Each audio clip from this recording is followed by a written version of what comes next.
The city of Sheffield in England was famous for its huge steel output. Nearly 40% of world steel was once produced there. Railways, bridges and ships around the world were built with it, and even the famous Brooklyn Bridge in New York has Sheffield steel in it. Stainless steel with its thousands of uses was developed in the city, and made in Sheffield was the world's first famous trademark. But despite its industrial fame, the early history of the city is virtually non-existent. There must have been a presence in Anglo-Saxon times because the name Sheffield comes from the Old English word Scharfeld, meaning border clearing, lying, as you can see, between the kingdoms of Mercia and Northumbria. Just a couple of brief mentions of Sheffield in the 11th century Domesday Book, and a few tax records, and that's pretty much it for the town's early written history. As far as Sheffield's medieval buildings are concerned, these were largely swept away as the Georgians and Victorians rushed to industrialise in the 18th and 19th centuries. So we haven't got much to go on. One slim seam of research might be to study the ancient castle of Sheffield, which would be a lot easier if it hadn't been demolished in the Civil War by order of Parliament in 1647, when possibly many of Sheffield's early written records were lost also. But two things we do know. The Sheffield Castle was one of the largest castles in the kingdom, and that some of the people who owned it were among the most powerful and wealthy people in England at that time. So let's try a reasonable working hypothesis, that the medieval fortunes of the town depended to an extent on the fortunes of the castle, and those in turn depended on the wealth and power of its owners. The famous ancient castle had an earlier incarnation as a timber motte and bailey castle, built by one of the early Anglo-Norman barons, William de Lovato, in the early 1100s. The lands of Sheffield and Hallamshire then passed on to the Furnivall family through marriage, and Thomas de Furnivall obtained a charter from King Henry III in 1270 to build a stone castle which was to stand for nearly 400 years.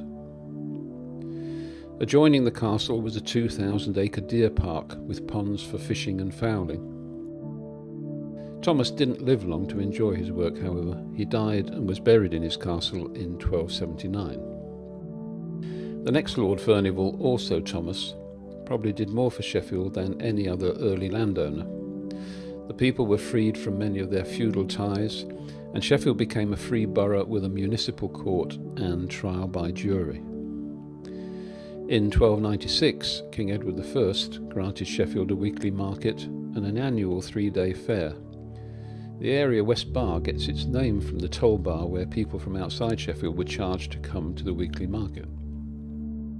So who began Sheffield's early iron, tool and cutlery manufacture? The Romans? Well, they had an insatiable demand for iron, and several Roman roads ran within the current city boundary, but that's all we know. Anglo-Saxons and Vikings, well, both needed iron tools and weapons, but still no real evidence. But by the 13th century, cutlery manufacture was well underway. The made in Sheffield trademark we mentioned earlier was first used by someone called Robert the Cutler, so the trademark still used today predates other world-famous brands by nearly 600 years. By the 14th century, Sheffield was well known for iron tool and cutlery production.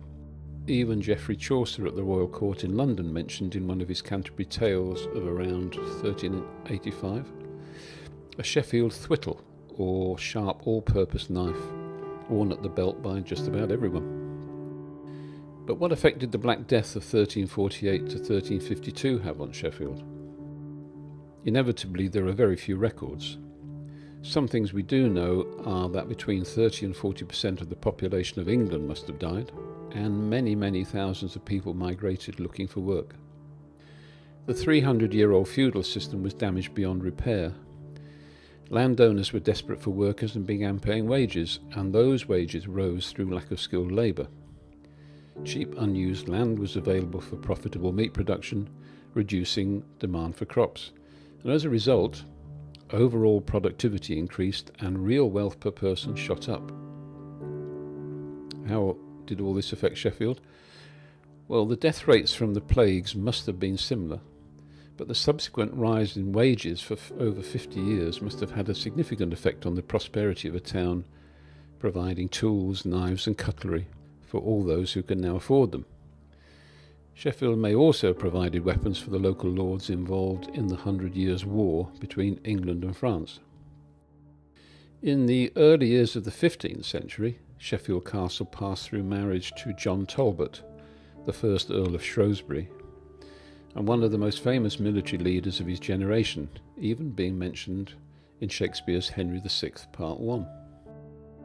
At his death at the Battle of Châtillon, France, in 1453, his bodyguard of Sheffield men perished with him. It was said every family in the town, rich or poor, was in mourning.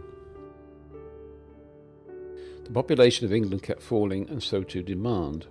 Workers were thrown off the land as landowners began renting out land to richer peasants, or turning it into pasture for livestock, and this began the 15th century boom in wool production. For Sheffield in the 15th century, the first 50 years of wars in France, which demanded more taxes and the lives of local men, were followed by 30 years of the Wars of the Roses, which took the second and third Earls of Shrewsbury and more men with them. A 40-year economic slump in the middle of the century completed the miserable picture. But the fourth Earl, George Talbot, did have a positive effect on the town and was Lord of Sheffield for 70 years. In 1516 he built the magnificent Tudor Manor Lodge in the deer park adjoining the castle, conveniently situated out of sight of an increasingly industrial working town with its smoke and smells. This lodge became the favourite residence of the Talbot family. Anticipating Henry VIII's dissolution of the family priory and workshop, the Earl also had a special chapel and burial vault built in the parish church of St. Peter and St. Paul for himself and his family, which you can still see today in the cathedral. The fifth Earl, Francis Talbot, was a trusted servant to four monarchs of greatly differing religious views, a pretty impressive feat considering the fates of many of his contemporaries. Most of his time was spent at court, but his funeral in 1560 was probably the most spectacular event in Sheffield's history. 79 deer were boiled, roasted and baked for the guest mourners at the funeral feast at the castle. Even the poor were invited to eat and drink, but only the leftovers. And they also got 2p each. That's about £3 or $5 today, so grief obviously got the better of generosity. The sixth Earl, George Talbot, had the dubious honour of being selected by Queen Elizabeth to imprison her cousin Mary, Queen of Scots, for 12 years before her execution in 1587. Sheffield Castle was chosen because of its size and its defences. Mary arrived with 40 staff, mainly French and Scots, and Talbot added up to 70 extra townspeople as guards and servants to ensure she didn't escape. Elizabeth had reason to be paranoid. Mary had a good claim to the English throne and had vowed to return England to Catholicism. She also had support from the French court and some of the most powerful families in England, who wanted to return to the old religion and were prepared to back an uprising. What the people of Sheffield thought about their royal prisoner and the political comings and goings of the English and French royal courtiers in the town, we don't know. The idea they might end up in the middle of a religious war couldn't have thrilled them much, and an earthquake in 1575 which shook the town and castle walls probably didn't improve their superstitious humours either. But catering for the needs of the castle's many new famous and wealthy occupants must have meant plenty of work and trade to take the edge off their worries.